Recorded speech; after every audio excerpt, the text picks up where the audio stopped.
Hello student, I welcome you all in my channel. Today we'll start with the function of commercial bank. So let us see what is the function of commercial bank. First of all, we'll see the meaning of function of commercial bank. Student, basically the function means activities, action. Okay, that is function. I'll tell you example. For example, I am a teacher. So मेरा function क्या है? वही जो मैं कर रहा हूँ. एक पेंटर का फंक्शन क्या है? Painting is the function of painter. एक ड्राइवर का फंक्शन क्या होता है? Driving. Exactly in the same way function of commercial bank, ये जितने भी कमर्शियल बैंक है उनके फंक्शन क्या होते हैं? बेसिकली स्टूडेंट क्या होता है कि आप देखो, कभी भी आप बैंक में गए रहेंगे, किसी दिन आप बैंक में तो गए रहेंगे, तो वहां पर आप क्या देखते, लोग क्या करते हुए रहते? वहां पर आपने देखा होगा people are accepting cash and sometime people are giving cash, या फिर वो बैंकर चेक ले रहा है, स्टैम्प मार्कर स्लिप पर वो स्लिप का एक पार्ट आपको दे रहा है.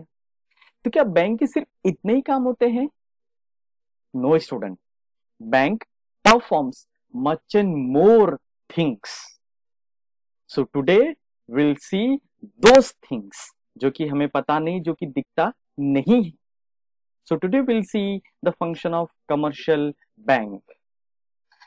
Let us begin with the function of commercial bank. The first function of commercial bank, that is primary function. The other type of function of commercial bank is secondary function.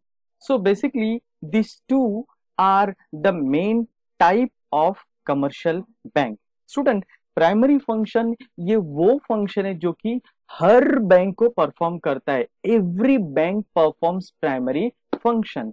और ये जो secondary function है ना, secondary function means ये all banks perform नहीं करते हैं.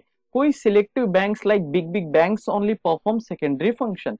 सो entirely broadly जो बैंक का फंक्शन है, that is divided into two part, primary function and secondary function. So two part में डिवाइड इसलिए किया so that we can understand the entire function. So let us begin with the first function, that is primary function. Now primary function के you can see the part, that is part A and part B.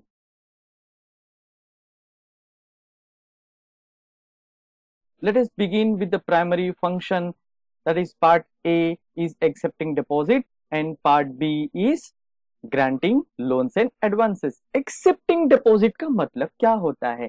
Accepting deposit मतलब यहां पर bank को public से पैसा मिलता है. I tell you again, accepting deposit मतलब यहां पर बैंक को पब्लिक से डिपॉजिट मिलता है. And granting loans and advances मतलब यहां पर बैंक अपने कस्टमर को पैसा जो बैंक के पास मिला है, डिपॉजिट आया है, वो पैसा बैंक पब्लिक को ही वापस देता है in the form of loans, in the form of advances. In that way, the primary function is divided into part A and part B. So we'll see first part A, that is accepting deposit. Student, accepting deposit के भी category है. फिलहाल जो screen पे दिख रहा है, that is time deposit. Let us understand what is time deposit. Time deposit मतलब यहां पर बैंक के पास पैसा आता है, पब्लिक का पैसा बैंक के पास आता है for fixed period of time के लिए. पब्लिक बैंक में पैसा रखता है for fix period of time के लिए. इसको अपने को बेटर थोड़ा अंडरस्टैंडिंग के लिए और भी इसमें देखना पड़ेगा. हम लोग इसका टाइप्स देखेंगे और इसका टाइप्स देखने के बाद अपने को एकदम क्लियर कट आइडिया मिल जाएगा what is time deposit. So time deposit is divided into two, fixed deposit and recurring deposit. Fixed deposit का मतलब होता है यहां पर पब्लिक अपना पैसा बैंक में रखता है, वो भी for fixed period of time के लिए. फॉर एग्जाम्पल पब्लिक 50,000 10,000 कोई भी अमाउंट रख सकता है. और वो जो टाइम पीरियड होगा, it could be 1 month, 1 year, 10 years. Time तो कितना भी हम लोग ले सकते हैं, दैट डिपेंड अपॉन अस. तो फॉर एग्जाम्पल 1 ईयर के लिए हम लोग ने बैंक में पैसा रखा है, तो वो पैसा 1 ईयर के लिए फिक्स्ड हो जाएगा। We can not withdraw money before 1 year. Yes, withdraw कर सकते हैं, बट अपने को जो हमें हमें जो रेट ऑफ इंटरेस्ट मिलना रहेगा, जो हमें इंटरेस्ट मिलना रहेगा, वो इंटरेस्ट नहीं मिलेगा। जब हम बैंक में पैसे रखते हैं तो बैंक उसके बदले में हमको रिसीट देता है, that is known as fixed deposit receipt. इसमें पैसे वो लोग रखते हैं जिनके पास बहुत सारा पैसा और पड़ा हुआ रहता है, और जो कि मतलब काफी समय तक उन पैसे की कोई यूज नहीं है, ऐसे लोग फिक्स्ड डिपॉजिट पैसे रखते हैं। अब जो दूसरा पार्ट है ना student, first part fixed deposit पैसे कौन रखता है? जिनको पैसे की जरूरत नहीं है काफी लंबे समय तक के लिए। वैसे तो पैसे की जरूरत किसको नहीं, तो मुझे भी पैसे की जरूरत है, बट अगर मेरे पास पैसा पड़ा हुआ है जो कि 1 साल 2 साल तक यूज नहीं है, तो मैं फिक्स्ड डिपॉजिट में रख दूंगा। अब रिकरिंग डिपॉजिट, इसमें पैसे कौन रखता है? मैं वो समझाने के बाद आपको समझ में आ जाएगा what is recurring deposit. Recurring deposit में पैसे वो लोग रखते हैं जिनको डेली बेसिस पे पैसे मिलते हैं, जो वेजेस अर्नर रहते हैं, जिनको डेली बेसिस पे वेजेस मिलता है, या फिर जो स्मॉल ट्रेडर्स होते हैं। स्मॉल ट्रेडर्स मतलब वो vegetable sellers, fruit sellers, shopkeepers, ये लोग स्मॉल स्मॉल सेलर्स है, स्मॉल स्मॉल ट्रेडर्स है।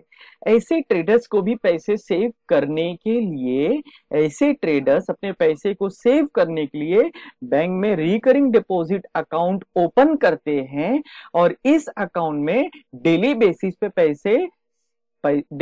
पैसे डिपॉजिट करते हैं।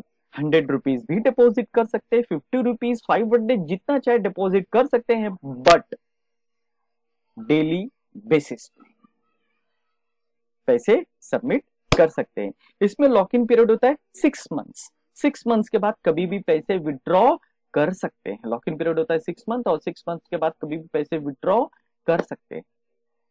सो स्टूडेंट, अभी आपको समझ में आ गया होगा टाइम डिपॉजिट, क्योंकि ये दोनों ही डिपॉजिट जो आपको ब्राउन कलर में दिख रहे हैं ना, वो दोनों ही डिपॉजिट टाइम के ऊपर बेस्ड है। सो एक्सेप्टिंग डिपॉजिट में फर्स्ट टाइप अपना आ गया, that is time deposit. Accepting deposit में सेकेंड टाइप है, दैट इज डिमांड डिपॉजिट। अब टाइम डिपॉजिट क्या था? वो डिपॉजिट जो कि डिमांड के, टाइम डिपॉजिट क्या था? वो डिपॉजिट जो कि बैंक को मिला है, टाइम पर उसे रिटर्न करना है। और डिमांड डिपॉजिट ये वो डिपॉजिट होता है जो कि पब्लिक के डिमांड पे उन्हें देना है। इसके भी आप देख लीजिए, सब कैटेगरी आप देख लीजिए, और फिर उसके बाद आपको समझ में आ जाएगा। So those are the 2 category of demand deposit. उसमें पहला है सेविंग अकाउंट है, और दूसरा है करंट अकाउंट। सेविंग अकाउंट, इसमें कौन से लोग पैसे सेव करते हैं? बेसिकली सेविंग अकाउंट होता है पैसे सेव करने के लिए। तो सेविंग अकाउंट वो लोग ओपन करते हैं जिनको मंथली बेसिस पे सैलरी मिलता है। मेरा भी बैंक में सेविंग अकाउंट है, क्योंकि मुझे भी मंथली बेसिस पे सैलरी मिलता है, that is saving account. Saving account में हमको पासबुक मिलता है जिसमें बैंक एंट्री करता है। उस पासबुक में अपने को पता चलता है, हमें पता चलता है कि मैंने कितना पैसा विड्रॉ किया, कितना पैसा डिपॉजिट किया, दैट इज पासबुक। वो पूरा समरी रहता है अपना बैंकिंग ट्रांजैक्शन का। फिर इसमें आपको डेबिट कार्ड मिलता है, एटीएम कार्ड मिलता है, चेकबुक मिलता है, अच्छी खासी मतलब फैसिलिटी मिल जाती है, जो कि एक सैलरी अर्नर के लिए ठीक हो जाता है, काम चल जाता है। That is saving account. Saving account में रेट ऑफ इंटरेस्ट, जो मिनिमम रेट ऑफ इंटरेस्ट है, that is 3.5।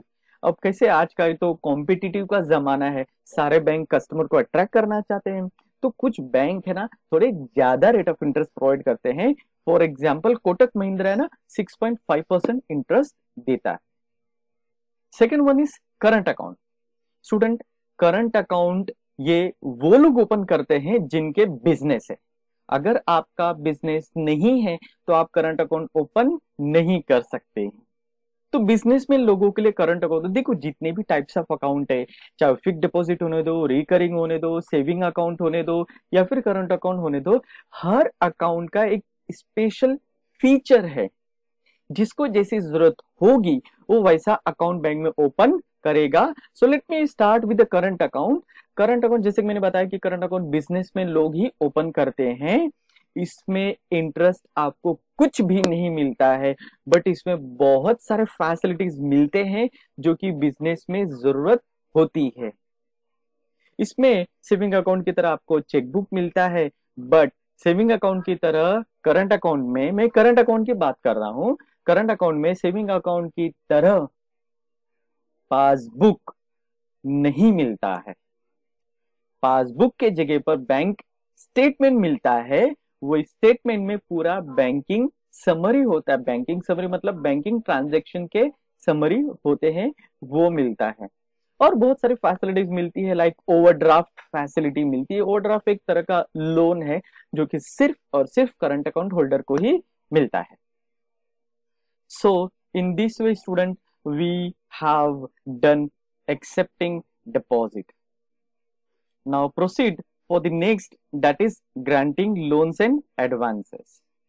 Granting loans and advances में भी student category है, that is first category is loan और another category is advances. Let us begin with the types of loan. Types of loan एकदम simple है student, उसमें types of loan में further categories, that is short term loan, medium term loan and long term loan. Short term loan मतलब वो loan जो कि थोड़े समय के लिए होता है, बाद में वो लोन का अमाउंट पब्लिक फिर से रिटर्न कर देगा।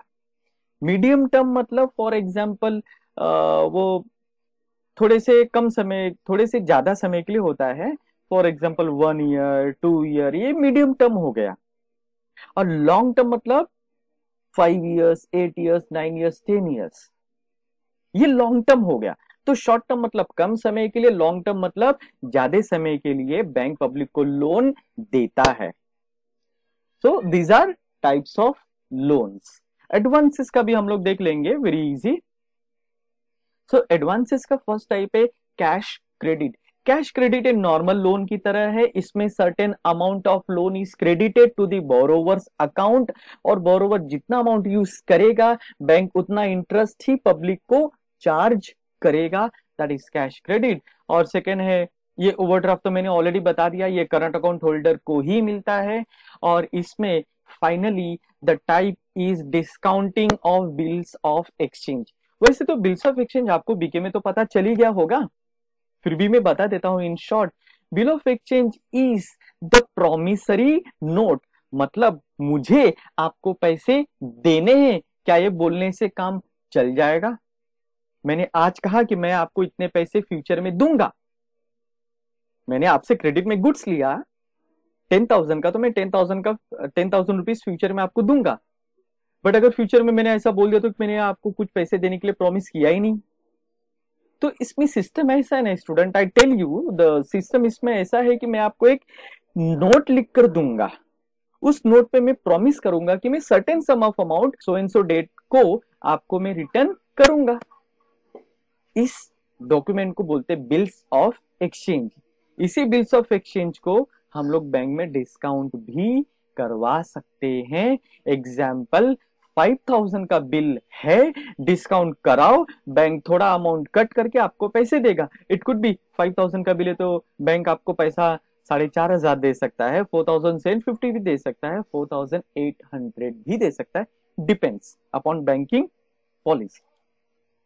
सो we have done first one, that is primary function. Now let us begin with the secondary function. So student, you can see secondary function again, it is divided into two parts, that is agency function and general utility function. Let us begin with the first part, that is agency function.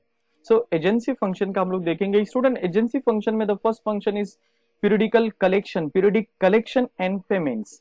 Periodic collection मतलब मेरा अगर किसी bank में account है और मुझे मेरे customer के पास से पैसा लेना है, कलेक्ट करना है, तो ये काम मैं मेरे बैंक को भी तो दे सकता हूं कि भाई मेरे ये कस्टमर है, इनसे इतना इतना पैसा कलेक्ट करना है, सो ये काम आप कर लो, दैट इज कलेक्शन। और पेमेंट का मतलब क्या होता है? पेमेंट का मैं सिंपल एग्जांपल दे देता हूं स्टूडेंट आपको। देखो मेरा जो LIC पेमेंट है ना, वो डायरेक्ट मेरे बैंक से जाता है। So in the same way हम लोग इलेक्ट्रिसिटी बिल का भी पेमेंट कर सकते हैं direct from the bank. Light bill payment भी कर सकते हैं। हमने कुछ व्हीकल लिया है, बाइक लिया है, कार लिया है, उसका EMI होगा, मोबाइल लिया है उसका भी EMI होगा, तो वो डायरेक्टली बैंक से चला जाता है, that is known as payment. So this is, ये फर्स्ट वन है आपका पीरियडिक कलेक्शन एंड पेमेंट। उसमें will see the second one, portfolio management. ये पोर्टफोलियो मैनेजमेंट ये शेयर से रिलेटेड होता है। बैंक हमारे अकाउंट होल्डर जो कस्टमर होते हैं बैंक का, उनके बिहाफ में शेयर्स भी मैनेज करता है। Next is fund transfer, fund transfer करना from one place to another place. एक बैंक से दूसरे बैंक को फंड ट्रांसफर करना। मुझे किसी को पैसे ट्रांसफर करने हैं तो मैं मेरे बैंक के थ्रू ही तो पैसे ट्रांसफर करूंगा ना। नेक्स्ट इज डीमटेरियलाइजेशन, मतलब एक डीमैट नाम का बैंक में अकाउंट होता है। अगर आपका ये अकाउंट बैंक में है तो ही आप ऑनलाइन शेयर्स परचेस कर सकते हैं और ऑनलाइन शेयर सेल कर सकते हैं। ये आपका डीमेट अकाउंट में पूरा डिस्क्रिप्शन दिखेगा, पूरा समरी दिखेगा कि आपने कितने शेयर्स सेल किए, कब सेल किए, किसे सेल किए। That is dematerialisation. So next है ट्रांजैक्शन, मतलब आप अगर फॉरेन एक्सचेंज में अगर डील करते हैं, आप इंपोर्ट एक्सपोर्ट करते हैं तो उसमें भी बैंक आपका हेल्प करेगा। सो स्टूडेंट, सेकेंडरी फंक्शन का जो फर्स्ट पार्ट था that is done. Now second part is left. So let us begin with the second part, issue of drafts and cheque. Draft का मतलब होता है डिमांड ड्राफ्ट, जिसे हम लोग बैंक ड्राफ्ट भी बोल सकते हैं। You can see this is the image of bank draft. Demand draft भी जिसको बोलते हैं। कभी कभी कॉलेज में फीस का पेमेंट करना होता है ना, तो आपका कॉलेज कैश नहीं लेता है, चेक भी नहीं लेता है। कॉलेज आपको बोलेगा कि आप जाओ अपने बैंक से डिमांड ड्राफ्ट बना के लेकर आओ और हमारे पास सबमिट करो। इवन कुछ क्लासेस वाले भी ऐसे ही करते हैं, ना चेक लेते हैं ना कैश लेते हैं, डिमांड ड्राफ्ट लेते हैं। बिकॉज डिमांड ड्राफ्ट है ना, वो सेफ होता है, एकदम सेफ होता है। ना चोरी होने का टेंशन होता है, ना ही चेक की तरफ बाउंस होने का टेंशन रहता है। That is demand draft. इन चेक तो पता ही है, हमको चेक कहाँ से मिलेगा? हमको चेक हमारे बैंक से ही तो मिलेगा ना। एक जनरल स्टोर से थोड़ी ना हम लोग चेक परचेस करके लेकर आएंगे स्टूडेंट, हमारा बैंक ही देगा। Next, locker facility. स्टूडेंट, हमें बैंक में एक लॉकर मिलता है, थोड़े अमाउंट ऑफ रेंट के लिए रेंट पे करना रहता है उस लॉकर का।